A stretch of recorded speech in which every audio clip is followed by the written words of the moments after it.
So credit cards are great tools for many different things. However, two of the main things that they are great for is going to be allowing you to build and establish your credit, while also giving you the ability to earn rewards back in the meantime while doing so. But with so many different credit card options out there and so many different credit cards on the market, it can be difficult and overwhelming to actually know which credit cards to pick and which credit cards are right for you, especially when you're a beginner just starting out in the credit card space. And that's why in today's video, I'm going to be showing you how, with a few simple steps and following those steps, you can learn how to select the right credit card for you in your personal situation. So the first step in selecting the right credit card for you is going to be determining your credit card needs. Are you looking for credit cards to build and establish your credit, to pay off debt? Or are you looking for credit cards that give you the most amount back and the best benefits when it comes to credit cards? So when you're choosing a credit card, it's definitely important to know what your goals and what you're trying to get out of that credit card are.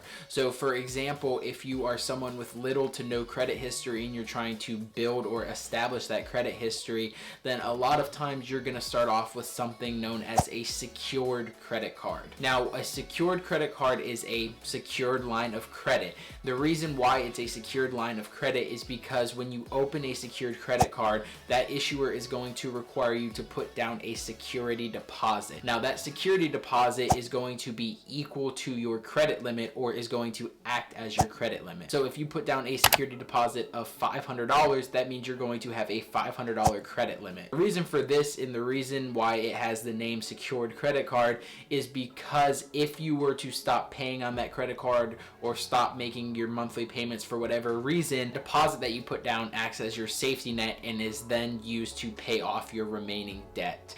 And since a lot of credit cards on the market, even the beginner cashback credit cards, are going to want to see some sort of established credit history with a secured credit card so that they can actually trust you and then give you unsecured credit card, which is the next credit card that you'll move on to. Now, your unsecured credit card is going to be majority of the credit cards that you see on the market, and that works like any other traditional credit card, where that credit issuer is going to take a look at your previous credit accounts, your credit history, and your payment history, as well as your overall credit score. Those factors are going to be used when they determine the credit limit that you are given. Now, whatever that credit limit you are given is, you have up to that amount to spend, and then you can pay back at the end of the month. Last thing with determining your credit card needs, going to be deciding on a credit card that's going to earn you the highest amount back in your highest spend categories each month. So for example, the Chase Freedom Unlimited is a very well-rounded card that will allow you to earn 3% back on dining, takeout, and delivery, which is where a lot of people tend to spend a lot of money on a month-to-month basis. This card will earn you 1.5% back on everything else outside of that. So it's a great catch-all card, and it'll also earn you 3% back on drugstores like CVS and Walgreens. And lastly, at the time of filming this video, this card will give you an initial 5% welcome offer back on groceries for the first year. This is just one of the great cards that are on the credit card market, but there's definitely a bunch of others, and I'll put some of my personal favorites up on the screen now so you can see those, and feel free to pause the video if you want to take a better look at those. Step 2, you're going to want to be aware of your credit score, and you're going to want to know what your actual credit score is. And so this factor plays an important role in not only whether you get approved for credit cards or not, but also what type of credit cards you can get approved for. And so having a credit score in the 670 to 690 range will allow you to get approved for most beginner credit cards like the Apple Card, the Discover It Cashback Card, or the Citi Double Cash Card. Once you get a credit score of 700, you can start getting a lot of those Chase cards like the Freedom Unlimited, the Freedom Flex, or the Sapphire Preferred. And lastly, when you get to a credit score of 720 and above, this is going to allow you to get approved for pretty much any credit card on the credit card market, as well as those premium travel cards such as the American Express Platinum Card and the Capital One Venture X. So knowing your credit score and being aware of what your credit score is and the factors that go into determining your credit score is definitely going to play an important role in not only choosing what cards you're going to apply for, but also what credit cards you can actually get approved for. Step 3 is going to be knowing the credit card issuer. Now, it's going to be important when you're choosing a credit card. You want to go with a credit card issuer or a credit card company that has a history of reliable customer service and helpful customer service. In my personal experience, I I've found Chase and American Express to be some of the best and most helpful customer support around. However, you can feel free to do your own personal research for this step, read reviews from different credit card issuers and see what other people are saying and what credit card issuers actually have a history of reliable customer support. Step 4 is going to be finding credit card offers. So now that you've found out what your credit score is and you've determined what type of credit cards you're looking at that fit your personal needs, the next step is going to be looking around and comparing different credit card offers. Now, when you're comparing credit card offers and different credit cards, you'll want to look at what those credit cards offer and what you're looking at to fit your needs. And these can include things like welcome or sign up bonuses, premium travel or other premium benefits that come with certain credit cards. It can be low introductory or even sometimes no introductory APR offers on various credit cards and no annual fees. Now, one more thing you'll want to look at when you're comparing different credit cards is how that credit card actually earns your rewards back. The most common things you'll see is earning cash back, miles, or reward points. If you're only wanting to have 2 to 4 great well-rounded cards in your wallet instead of having maybe 6 to 8 different credit cards, then you're going to want a credit card that's able to earn flexible points. Now, a great example of this would be if we take the Chase Freedom Flex card and compare it to the Discover It Cashback card. Well, both of these cards are cashback cards with no annual fees, and they do earn very similar in their own respective categories. The main difference between these cards is going to be how your cashback can be used. So with the Chase Freedom Flex card, you earn your cashback in the form of Chase Ultimate Reward points. Now, with these points, yes, you can redeem them for cashback value, or you can use them for travel. So by using them for travel, that can be a little bit more valuable and you can get more value out of those points than just redeeming them for straight cash back, where the Discover It Cashback card only allows you to redeem that cash back in the form of a statement credit to go towards your bill. So just earning straight cash back is going to be a little bit more straightforward and straight to the point. However, like I said, if you're only looking to have 2 to 4 solid cards in your wallet, then you'll want to look at a card that's earning some kind of reward point or membership point,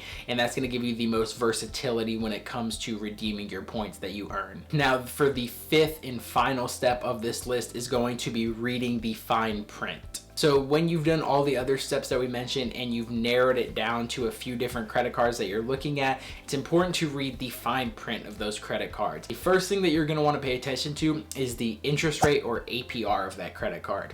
Now, I do always recommend and preach that you pay your credit cards off on time and in full at the end of each month for the best possible results when it comes to credit. However, if for whatever reason your circumstances don't allow you to do that for a particular month, then you at least want to make the minimum payment of that credit card for that month so you're not missing a payment, and your interest rate or APR of that card is going to be what's added on in addition to that minimum payment. So the higher your balance is, the more interest is going to get added on to that minimum payment, and the higher your payment will be for that month. So it is important to pay attention to the interest rates and APRs of the credit cards you're looking at to know what to expect when it comes to that. Next up, you'll also want to pay attention to what benefits that card is actually getting you and why you benefit from having it. So for example, something like the American Express Platinum card, well, it does come with a hefty fee of $695. It does come with a ton of different credits that you can use to pretty much fully recoup that annual fee, as well as it comes with premium travel benefits like rental car coverage, baggage insurance, trip insurance, and airport lounge access. So yes, the annual fee is on the higher side, but it does come with a bunch of different benefits and credits to actually justify that annual fee. So this step is especially important if you're looking at a card with an annual fee. You're looking at the benefits and the credits that that card comes with, so you can make a informed decision on whether that card is providing you with enough value to justify the annual fee of that card. And lastly, if that card does come with an annual fee, it's important to make sure that if in the future you decide that you no longer want to pay that annual fee, or you no longer can justify the annual fee and you're not using the card and its benefits that much, then make sure that that card has the option to downgrade it into a lower tier no annual fee credit card. So for example, Chase has the Sapphire Preferred card with an annual fee of $95. Now, if you were to have this card and sometime in the future future decided that, you know, the annual fee just isn't for me, or I'm not getting enough benefit out of it to actually have this card anymore, Chase will allow you to downgrade that card into a lower tier, no annual fee Freedom card like the Freedom Flex or the Freedom Unlimited. And by doing this, you're able to enjoy the benefits of getting a new credit card and the new perks and offers that comes with. And you're also able to get rid of that annual fee. And most importantly, you're able to keep that account open instead of closing it. By doing this, you're avoiding any harmful or negative effects to your credit score. Definitely when you're looking at a credit card, if it does have an annual fee, make sure that in the fine print it says somewhere that you're able to downgrade it at a later point in time if you choose to do so. So if you follow these steps that we laid out in this video, then you'll definitely be able to not only make informed decisions when you're deciding between different credit cards, but you'll also be able to make sure that you're always getting the right credit card for you and your personal lifestyle. Definitely let me know what you thought of this video by dropping a comment down below, and I would love to hear from you. And while you're down there, if you found this video informative and enjoyed it, make sure to drop a like down there as well, as it does help me out a ton and it allows the video to be pushed out and seen by more people. If you're interested in more videos just like this where I cover personal finance and credit card tips, then consider hitting the subscribe button and turning on those post notifications so you never miss a new upload. And as always, I appreciate each and every one of you for taking the time out of your day to tune into my video, and I hope each and every one of you have a fantastic rest of your day.